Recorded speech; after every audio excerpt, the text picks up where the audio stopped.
మనసుతో ఆశీర్వదించిన ప్రజలకు ఎంతో రుణపడి ఉన్న ఎమ్మెల్యే గంటా సుమారు 50 లక్షల వ్యయంతో ఆధునీకరించిన జోన్ 2 భవనానికి భీమిలి ఎమ్మెల్యే గంటా శ్రీనివాసరావు సోమవారం సాయంత్రం రిబ్బన్ కత్తిరించి ప్రారంభించారు. ఈ సందర్భంగా వారు మాట్లాడుతూ ఎమ్మెల్యేగా గెలిచిన తర్వాత ఇది మొట్టమొదటి అధికార కార్యక్రమం.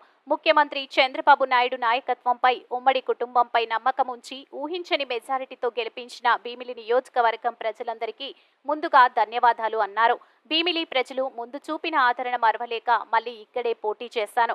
అనుకున్నట్లుగానే నాకు తిరుగులేని మెజారిటీ ఇచ్చి విజయం చిరస్మరణీయం చేశారు. త్వరలోనే భీమిలి నియోజకవర్గానికి సంబంధించిన ఆగిన అభివృద్ధి పనులు ఏమున్నాయో అన్ని పనులు తిరిగి పట్టాలు ఎక్కిస్తాను. జిల్లా జోనల్ అధికారులు, ప్రజాప్రతినిధులు అందరితో కలిసి త్వరలోనే ఒక పెద్ద మీటింగ్ పెట్టి అభివృద్ధి పనులపై దృష్టి పెడతానని హామీ ఇస్తున్నానని అన్నారు. మధురవాడ నుండి భోగాపురం ప్రాంతాన్ని హైదరాబాద్లో గచ్చిబౌలి, జూబ్లీహిల్స్ కి దీటుగా అన్ని విధాల ఒక మోడల్ టౌన్ లా తీర్చిదిద్దుతామని హామీ ఇస్తున్నామన్నారు. కూటమి ప్రభుత్వంను ఊహించని మెజార్టీతో గెలిపించడంతో మన మీద మరింత బాధ్యత పెరిగింది. అధికారులు, ప్రజాప్రతినిధులు బాధ్యతతో సమన్వయం చేసుకుని నియోజకవర్గ అభివృద్ధి చేసుకోవాలన్నారు. గత ప్రభుత్వ కబ్జాలు ఆరా తీసి వాటిపై కూడా లెక్కలు తీస్తాము. కాశ్మీర్ ఫైల్స్ లా విశాఖలో భూ కబ్జాల మీద వైజాగ్ ఫైల్స్ ని రెడీ చేస్తున్నామన్నారు. ఉమ్మడి కూటమి ఇచ్చిన అన్ని హామీలు తప్పకుండా నెరవేరుస్తామని మాట ఇస్తున్నానని అన్నారు. ఈ కార్యక్రమంలో జోన్ 2 కమిషనర్ శైలజ వల్లి, అధికారులు, టీడీపీ భీమిలి అధ్యక్షులు కోరాడ రాజాబాబు, 2, 5, 7, 9 కార్పొరేటర్లు గాడుచిన్ని కుమారి, లక్ష్మి, మొల్లి హేమలత, పిల్ల మంగమ్మ, 6వ వార్డు అధ్యక్షుడు దాసరి శ్రేణు, టీడీపీ రాష్ట్ర వాణిజ్య శాఖ ప్రధాన కార్యదర్శి పిల్లా వెంకటరావు, టీడీపీ రాష్ట్ర బీసీసీల ఉపాధ్యక్షుడు మొల్లి లక్ష్మణరావు, టీడీపీ సీనియర్ నాయకులు పిల్లా నరసింగరావు, పోతిన శివ, కానూరు అచ్యుతరావు, సోంపాత్రుడు, నాగోతి శివాజీ, నాగోతి సత్యనారాయణ, నాగోతి నాయుడు, మహిళా నాయకులు, నాయకురాలు, బీజేపీ, జనసేన నాయకులు మరియు కార్యకర్తలు పాల్గొన్నారు. అందరికీ సుస్వాగతం, సుస్వాగతం. శాసనసభ్యులు గారిని మాట్లాడవలసింది అందరూ. 6వ వార్డు అధ్యక్షుడు మన గౌరవనీయులు గంటా శ్రీనివాసరావు గారికి, రాజబాబు గారికి, అలాగే వేదికను అలంకరించిన పెద్దలకు, వేదిక ముందు ఉన్న పెద్దలకు, మహిళలకు, కార్యకర్తలకు అందరికీ నా నమస్కారాలు. ఈనాడు లాస్ట్ గవర్నమెంట్ వచ్చిన తర్వాత, వైసీపీ ప్రభుత్వం వచ్చిన తర్వాత మనకంటూ ఏ డెవలప్మెంట్ అనేది జరగలేదు. కనీసం ప్రజల మౌలిక వసతులు కూడా చేయలేనటువంటి ప్రభుత్వం అది. ఈనాడు మన ప్రభుత్వం గెలిచిన తర్వాత మన రైతు బజార్లో కూడా సార్ వచ్చి, గంటా గారు వచ్చి అదంతా చూడడం జరిగింది. అలాగే ఈనాడు అలాగే రాజబాబు గారికి, మరి వేదికను అలంకరించిన పెద్దలకు, వేదిక ముందున్న పార్టీ వచ్చింది అంటే మీ అందరి ఆశీస్సులతోనే వచ్చింది. ప్రతి ఒక్క మహిళ కూడా, ప్రతి ఒక్కరు కూడా ఆలోచించి ఈరోజు ఓటేశారు. ఏ నాయకులు చెప్పినా, ఎన్ని స్టేజీలు కట్టి ఎన్ని నాయకులు అందరూ కూడా ఎన్నో విధాలుగా చెప్పారు. అయినా మీరు ఎవరు ఏది కూడా వినలేదు. ఏ ప్రభుత్వం వస్తే బాగుంటుంది అన్నది మీకు తెలుసు. మీటింగ్లు పెడితే జనాలు తీసుకొస్తే గెలుస్తాము అన్నది ఈనాడు తప్పు అని నిరూపించారు మీరందరూ కూడా. ముందుగా మొన్న జరిగిన ఎన్నికల్లో మరి ఇంతకుముందు మాట్లాడిన మన కార్పొరేటర్లు పెద్దలు చెప్పినట్టుగా భీమిలి చరిత్రలో కనీ విని ఎరుగని మెజార్టీతో గెలిపించిన మీ అందరికీ ముందుగా నా హృదయపూర్వక అభినందనలు, ధన్యవాదాలు, కృతజ్ఞతలు తెలియజేసుకుంటా ఉన్నాను.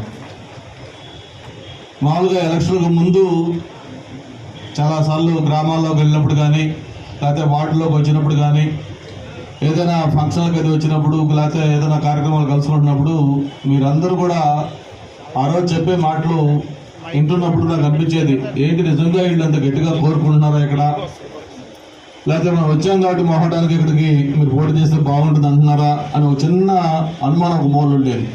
కానీ రాను మనతో కలిసే కొద్దీ మీ అభిమానం, మీ యొక్క ఆలోచనలు చూసిన తర్వాత ఎలక్షన్లప్పుడు మీ అందరూ కూడా తెలుసు, మన ప్రీతం నాయకులు చంద్రబాబు నాయుడు గారు అయితే సీట్లు అనౌన్స్ చేసే ముందు 2 రోజుల ముందు ఆయన నైట్ ఫోన్ చేశారు వాళ్ళ సెక్రటరీ, సార్ మీది బ్యాలెట్లో పేరు ఏ విధంగా ఉండాలి ఏంటి అని చెప్పి పూర్తి డీటెయిల్సే కనుక్కోమన్నారు, రేపు ఫస్ట్ లిస్ట్ అనౌన్స్ చేస్తున్నా అని చెప్పారు.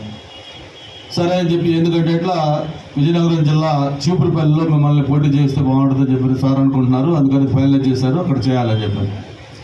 నేను సార్తో మాట్లాడతానని చెప్పని పెండింగ్ పెట్టమని చెప్పి సార్తో నైట్ మాట్లాడడం జరిగింది. మాట్లాడితే ఆయన, లేదు శ్రీనివాస్ అక్కడికి వెళ్తే బాగుంటుంది, మనకి జిల్లా కూడా నాయకత్వం కావాలి, అక్కడ నువ్వు బాగుంటుంది నీకు ఖచ్చితంగా అని చెప్పంటే కాదన్నా నాకు కొంచెం టైం కావాలి, నేను మళ్ళీ మిమ్మల్ని పర్సనల్గా కలిసి మాట్లాడతా అని చెప్పని ఆ రోజు అది పెండింగ్ పెట్టమని చెప్పాను. పెండింగ్ పెట్టిన తర్వాత మళ్ళీ 2 సార్లు 3 సార్లు అట్లా కలుస్తున్నాం, కానీ ఆయన ఏం చెప్పినా కూడా లేదు నీకు అక్కడ చీపురుపల్లి బాగుంటుంది, అవతల అతను కూడా కొంచెం పెద్ద లీడర్ కాబట్టి తనకు కూడా చెక్ పెట్టేటట్టు ఉంది, మనకు కూడా జిల్లాకి అశోక్ గారు పెద్ద ఆయన అయిపోయారు, ఆయన పోటీ చేయట్లేదు కాబట్టి జిల్లాలో నాయకత్వం కావాలి, నువ్వు వెళ్తే బాగుంటుందని చెప్పని చెప్పడం జరిగింది. అంటే లేదు నాకు ఖచ్చితంగా నేను బీబీలోనే పోటీ చేయాలని ఫైనల్గా చెప్పడం, సరే దానికి ఆయన కూడా అంగీకరించి పోటీ చేసిన తర్వాత దాని రిజల్ట్ ఏంటో మీరు ఆ మెజార్టీలో చూపించారు. 92,401 ఓట్లు. ఇప్పుడే మన చిన్ని కుమార్ చెప్పినట్టుగా ఇంకా మనం ఒక 3 బాక్సులు ఓపెన్ చేయాలి. ముకుందపురం, పెంట, ఇంకా కొన్ని ఉన్నాయి, ఇంకో 3 బాక్సులు. అవునా ఏదో, ఎందుకంటే ఆ కౌంటింగ్ చేసేదానికి ఆ మార్క్ పోలింగ్లో తేడా వస్తే అవి ఎలక్షన్ కమిషన్ పర్మిషన్ తీసుకోవాలని చెప్పని అది పెండింగ్ పెట్టారు. సరే మనకు కూడా టైం అయిపోయిందిలే, ఇంకా పర్లేదు అని చెప్పి క్లోజ్ చేయమన్నారు. ముందు టెంపరీగా పొడికలు తీసి కొంచెం వాటర్ లెవెల్స్ పెరిగితే ఆటోమేటిక్ బాగుంటుంది. వర్షాలు పడుతుంటే మన మధురవాడ బ్రిడ్జి చెరువు నుంచి పోతుంది సార్. అది ప్రధానమైన సమస్య. 60 లక్షలు సుమారు ఖర్చు పెట్టారు, కానీ ప్రాజెక్ట్స్ అది ప్రధానమైన సమస్య.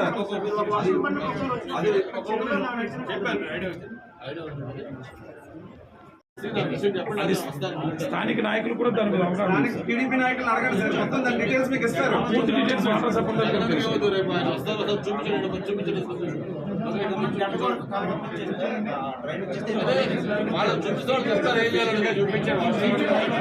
అలాగే ఇంకోటి సార్, మధురవాడలో ప్రధానంగా భూ కబ్జాలు ఎక్కువ అవుతుంది సార్. రెవెన్యూ డిపార్ట్మెంట్ కానీ జీవీఎంసీ డిపార్ట్మెంట్ కానీ కంప్లైంట్ చేసిన రిపోర్టర్స్ అవ్వచ్చు, లేకపోతే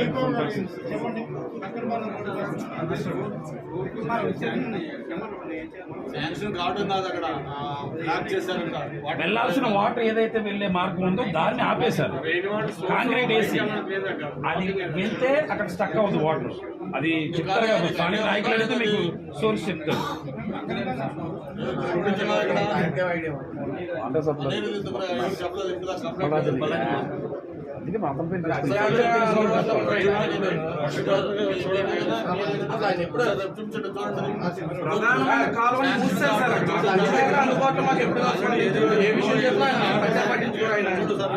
నేను అదే చెప్తాను సార్, రెస్పాండ్ అవ్వట్లేదు సార్.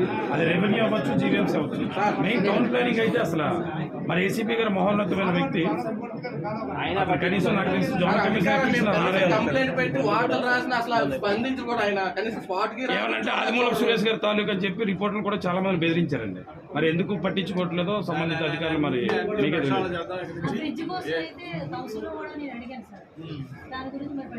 సార్ అక్కడ ప్రధానమైన ఒక కాలువను మూసారు సార్, అది రోడ్డు కింద నుంచి వెళ్తుంది, బ్రిడ్జ్ కింద నుంచి.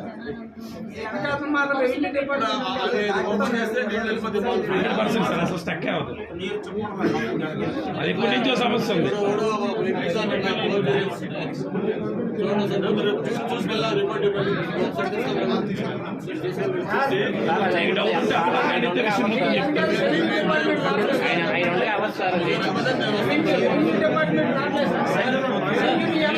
కానీ ఒక్క అక్రమ నిర్మాణాన్ని కూడా నిరుద్ధరణ చేయలేదండి, కూలగొట్టు కోసం కాదు, అసలు ఎందుకు చేయట్లేదు. ఇప్పుడు జరుగుతున్నాయి సార్, మీరు కావాలని చూడండి. సర్వే నెంబర్ 27లో శ్రీలక్ష్మి నగర్, ఈ తర్వాత ఇప్పుడు 179 పాకింది, ఆ తర్వాత ఇప్పుడు మధురవాడ వికలాంగుల కాలనీ పాకింది. ఆల్రెడీ స్టార్ట్ అవుతుంది. దీని మీద ఎవరు పట్టించుకోవట్లేదు సార్. చాలా మంది టీడీపీ లీడర్స్ కూడా వీటిని ఆపాలని చెప్పి చాలా మంది కోరుకుంటున్నారు, బయటకు చెప్పలేకపోతున్నారు, వాళ్ళు కోరుకుంటున్నారు.